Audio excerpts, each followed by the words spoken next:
Well, howdy there, Internet people. It's Bo again. So today we're going to talk about America's Stonehenge. We're going to talk about the Georgia Guidestones because I got a whole bunch of questions about it. And oddly, the questions aren't about what happened to it. The questions are about what it is. I don't know, from the South, I thought everybody knew about this thing, but I guess not. So we'll talk about what it is. What it was, what people thought it was, and what happened to it. So if you don't know, the Georgia Guidestones were, well, they're past tense now because somebody blew it up. A candidate for governor in Georgia made it a campaign pledge to get rid of this monument. There are a lot of people on the far right side of things who viewed this with suspicion, to put it mildly. It's been brought up a lot, including by like the space laser lady. Just to give you a frame of reference for the type of people who were truly concerned about this thing. Now, they thought that it was kind of a guide for some secret, shadowy organization to rule the world. And because of some of the things that were written on it, they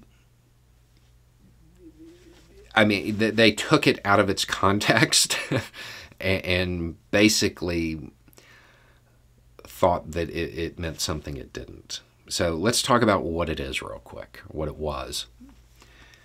It was a stone monument that had some features that could be used for astronomy. It served as a calendar and a clock and stuff like that. And it also had some rules for society. And these rules were inscribed on it in English, Spanish, Swahili, Hindi, Hebrew, Arabic, Chinese, and Russian. I don't know if y'all have ever been to this part of Georgia, but I have. Most of these languages, they're not really common there. And that should be the first sign that this may not be for the people who live around there. The construction of it was supposed to be something that could survive, catastrophic events. Given what happened to it, I think there might have been some engineering failures. But inscribed on it, in these various languages, are these rules. Maintain humanity under 500 million in perpetual balance with nature. Guide reproduction wisely, improving fitness and diversity. Unite humanity with a living new language. Rule passion, faith, tradition, and all things with tempered reason. Protect people and nations with fair laws and just courts. Let all nations rule internally, resolving external disputes in a world court. Avoid petty laws and useless officials. Balance personal rights and social duties. Prize truth, beauty, love, seeking harmony with the infinite. Be not a cancer on the earth. Leave room for nature. Okay, so aside from the whole eugenics-y thing here, most of this is pretty simple, right? The reason it became a focus of suspicion among the right are just a few little pieces in this. First, the world court. As we know, in the right-wing world, the idea of a global court system is just, that's bad, okay? Maintain humanity under 500 million. There's a lot more people than 500 million. So in the right-wing mindset, it's, well, that means they've got to get rid of a bunch of us. Okay? And that in and of itself, those are the two key parts that really kind of drove the suspicion. I would point out that it says maintain at 500 million. The most likely reason for this thing, the reason it was built, was to serve as a guide for rebuilding society after the impending nuclear war that was supposed to take place. This was built in, I want to say it was built in 79 and like unveiled in 80 or something like that. Cold War stuff. So it's not that they were going to get rid of a bunch of people. I think they assumed that the nuclear war was going to do that.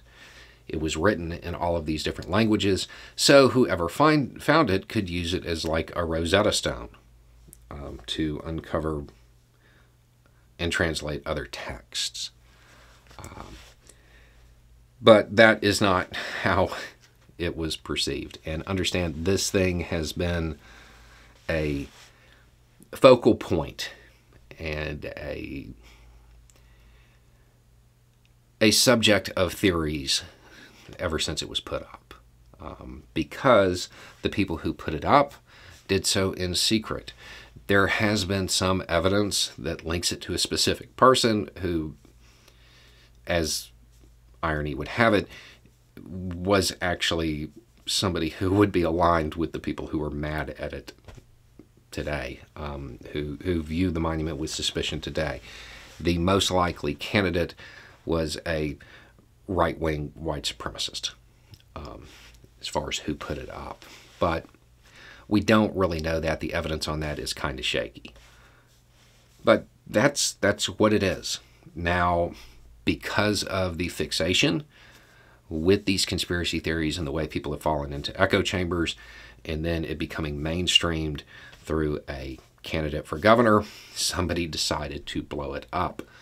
GBI, the Georgia Bureau of Investigation, has released some footage.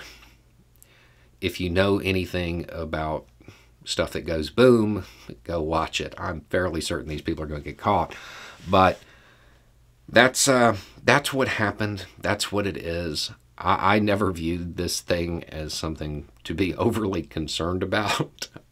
Did not think that it was a guide to, world domination by lizards or whatever. It just, to me, it was a Cold War relic put up by some very strange people. But, it's gone now, so there's that. Most of the questions were about what it is. That's what it is. As far as something that might be worth noting, this was rocks. It was stone. It's not a big deal. However, the reason that this happened is probably something we should pay attention to. People are getting so far down into these echo chambers, and they're becoming more willing to leave the computer and act on some of the theories that they've heard. And that's a little concerning. I will say that as far as I know, and as far as everything that's been reported, nobody was actually hurt in this. They did it in the middle of the night.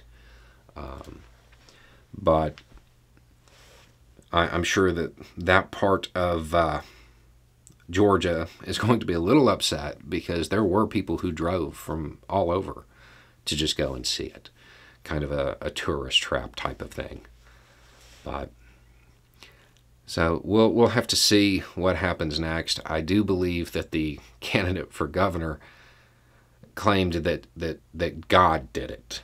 That's who destroyed the monument.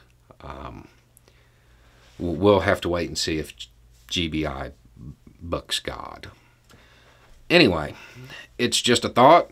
Y'all have a good day.